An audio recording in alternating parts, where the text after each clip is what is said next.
Darka shtetërore nga presidentja e Zvicrës Karin Keller-Schatter dhe Këshilli Federal Zviceran së bashku me shumë pjesëmarrës të mëgatës u organizua për ardhjen e presidentes së Republikës së Kosovës, Vjosa Osmani, shkruan Albinfo, mbron në darkën shtetërore të organizuar nga presidentja e Zvicrës Karin Keller-Schatter dhe Këshilli Federal Zviceran së bashku me shumë pjesëtarë të mëgatës sonë, grejmë dolli për miqësinë mes popujve tanë dhe për të ardhmen e partneritetit në mes shteteve tona, është shprehur Osmani ndërsa ka publikuar edhe pamje nga ky takim i rëndësishëm.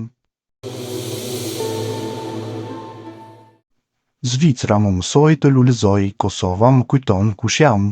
Teuta Kryeziu, këshilltare për familjen dhe integrimin dhe zëri fuqishëm i gruas shqiptare në diasporë, e përshkroi këtë ditë si një përqafim të padukshëm mes dy botëve të saj. Zvicra më ka dhënë mundësinë të rritem si profesioniste, si nën, si grua e angazhuar, por Kosova më kujton gjithmonë kush jam dhe nga vij. Sot ndjeva për herë të parë se këto dy dashuri bashkëjetojnë me dinjitetin. Prania e presidentes Osmani e thjeshtësia dhe përulësia e saj më përfaqësoi jo vetëm si qytetare, por edhe si grua shqiptare që nuk ka hequr dorë nga rrënjët e veta. Lumturi Preteni, jurist me vite kontribut në Zvicër që prej vitit 99 foli për një ndjesi shpirtërore të thellë. Mu duk se një pjesë e artë e Kosovës erdhi për të bekuar popullatën kosovare në Zvicër. Sot i thash vetes, e kam arritur këtë ndjenjë për mbushjeje.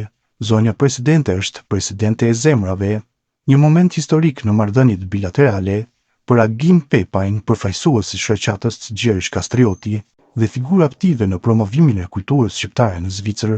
Kjo vizitë është shumë më tepër se një akt ceremonial. Kjo është një datë që duhet të shënohet në kalendarin e marrëdhënieve Kosovë-Zvicër. Është fryt i viteve të bashkëpunimit, respektit dhe ndihmës së ndërsjellët. Zvicra nuk ka qenë vetëm vend strehimi për ne, por edhe aleat në rrugën drejt konsolidimit të shtetit të Kosovës. Gratë në diasporë mbrojtëse të trashëgimisë dhe bashkëjetesës.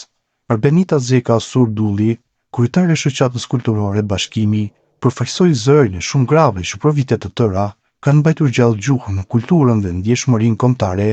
Fakti që dy presidentë qëndruan krah për krah, një simbolik e fortë për ne.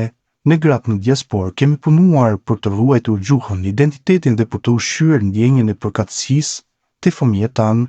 Sot me dorëzimin e dhuratave simbolike kemi përcjell mirënjohjen dhe dinjitetin tonë si gra që nuk harrojnë rrënjët. Arumë vendlindje në zemër të Zvicrës. Edhe Besa Krasniqi, pjesëmarrëse nga në këtë ngjarje dhe angazhuar në projekte komunitare, foli për një ditë të paharrueshme. Ishte një ditë që e kisha ndoruar të shoh shtetin tënd të përfaqësuar me dinjitet në një vend si Zvicra, të sjellë arumë vendlindje, mall të zbutur dhe një lot gëzimi. Presidenti Osmani me thjeshtësinë dhe forcën e brendshme na përfaqësoi si kombë, si gra dhe si diasporë. Këtë ditë përbën më shumë se një pikë në agjendën diplomatike, ajo është një faqe e re në historinë e lidhjeve mes shqiptarëve dhe Zvicrës.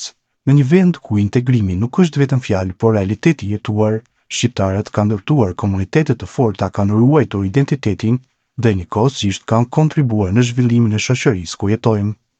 Albinfo, si platformë që dokumenton jetën, zërin dhe përvojat e diasporës shqiptare, do të vazhdojë të sjellë rrëfime si ky, sepse historia e diasporës është historia e kombit dhe zemra e saj rre fort mes dy flamujve.